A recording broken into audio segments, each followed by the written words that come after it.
Hello,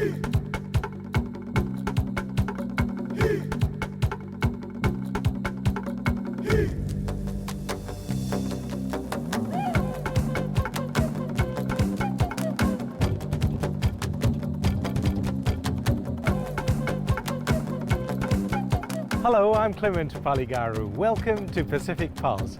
Coming up on the program, we see the difference a road can make to the lives of villagers in Papua New Guinea. Our friends at Unitec, the Institute of Technology in Auckland, recently held a range of forums for the future. Here are some of the highlights of a session called Championing Pacific Languages, looking at the problems some Pacific Islanders have keeping their languages alive in New Zealand today. I'm a believer in preserving our languages. Samoan language, culture, values, traditions, customs, norms, they all form part, and they start with the language, they start with the people. No one seems to be to place any emphasis on growing a language. And by that I mean about creating the vocabulary that is needed to take the language from today into tomorrow, so that, for instance, Tongan can compete successfully with its competitor, English, and anticipating that we will probably have to compete successfully against Mandarin to actually have a show of making it in the future. We want our language to survive in New Zealand because it is our history, and it is the future of our children, that through our first language, our children will learn the second language to be successful academically in the society that we're living in. And I'm one of the New Zealand-born Pacific people that don't have either of my Pacific languages. And often what you get is people saying, you should be ashamed because you can't speak your Pacific language. And the reality is, for many of our New Zealand-born young people, they don't have the opportunity to do so. And quite often parents make the decision not to teach that language, and that's an unfortunate reality that we're faced with. So I know that there are big issues of language maintenance, but to me the big issue is to move away from a narrow focus just on maintenance tonight and talk about how we can use the knowledge that we've got from bilingual education to raise Pacific children's academic achievement. I would like to put this on the table. Seeing that 3 of the languages are already in palliative care, wouldn't it be better to do all we can for the 2 languages that are more likely to survive? I know the Cook Islanders and the It's a big call. I know it's going to be a big call. I think the Niueans and the Cook Islanders and the Tokelauans would like that. This is what it may take. There are 27 bilingual schools in Auckland doing the things that we're talking about, including Tongan schools, and the results are emerging from that research are in fact showing, I think, the way to the future. So one of the good things to be done would be to make sure that the politicians and the community leaders visit those schools and see for themselves, the reality, and then they're able to read the research, as Sam has. Yeah. You can have the buildings, you can have all the materials. If you're not using it and if you're not practicing it, it becomes very difficult to continue that on. Because the languages lack status among the Palangi community and among our own Pacific families because of what's happened to them in the islands in education, it's the issue of raising the status of Pacific languages in New Zealand that needs to happen. We also know that there are Pacific languages that are endangered and we can't let them die. We have a responsibility here in New Zealand to make sure that we are part of retaining those languages and ensuring that they are preserved. And if there is evidence for all the current programs that we're running, then and the success of them, then as researchers we'd really like to see that evidence. But the government knows the answers, and I find it very strange that they're continually playing games over it. The solutions to a lot of our problems lie in our communities. It lies in our kaumātua, our grandparents, our parents, the people that actually have those traditions. And we're losing them, but how do we save them? That's the question. And government is not going, with all the goodwill and money in the world, government will not answer those questions for us. We've got to do it ourselves.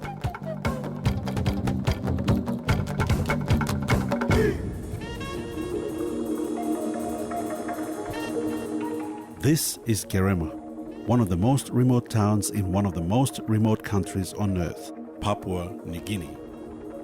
This forgotten capital of the Gulf province has been dislocated from the outside world for more than a decade. Cut off by a mere 67 kilometers from the nearest town, Malalua, which connects to Papua New Guinea's capital, Port Moresby. The road was rendered impassable by years of neglect, torrential rains, flooding, swampy conditions, and jungle overgrowth. This passage was the Gulf province's lifeline. With no road, education, health, trade, employment, and thousands of lives have been compromised. More remote than Kerema itself are the villages dotted around the province. As the gateway to the Gulf, Kerema is the epicenter of all activity. Koko Max is from Womai village, 20 kilometers from Kerema. I want to see good road condition and health facilities, school, like the type of things in my area. With no roads, access to Kerema has been limited to a treacherous water crossing. Here, boats traverse the wild oceans from Sapeharo and enter Kerema via the mouth of the Tairuma River.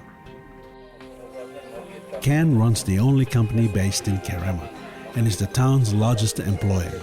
He runs a fuel company bringing in much needed diesel supplies and a farm, Yala Farm.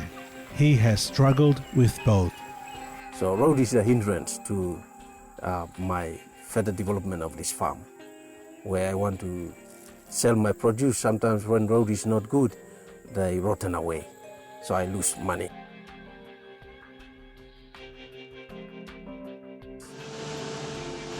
Kerema's electricity is dependent on small dinghies laden with almost a ton of diesel, which negotiate the dangerous waters to reach Kerema.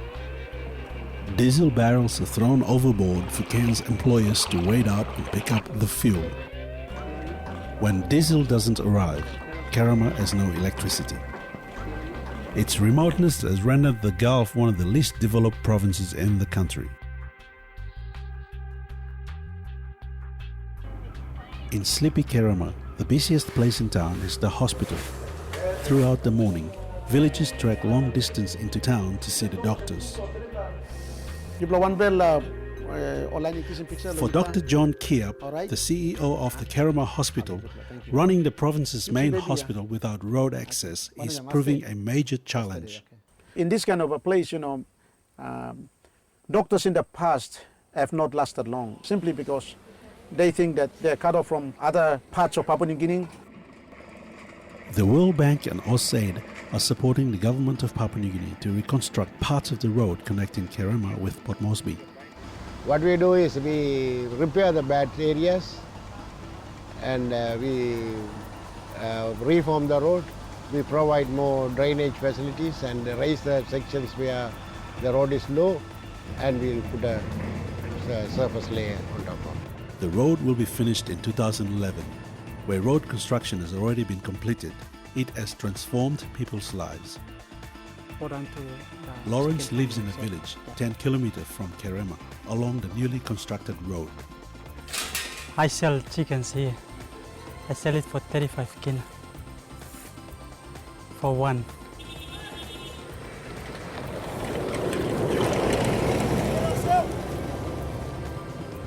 We made a lot of money. People traveling on the vehicles, and when they see the notice on the side of the road, they just stop there, go down. It's only one chicken left here. All the chicken go. I want to be a teacher, so maybe next year or after next year I want to go to teachers college. Many see the completion of the road as central to fulfilling their dreams. I feel that once when the road linking is better between Kerema and Moresby, there'll be so many changes out here. People will have better homes and the life that we're in now. That's all for now, but don't forget, we'd love to hear from you. So drop by our Facebook page, even our website, leave us a note or even some ideas. And I'll see you next time on Pacific Pulse.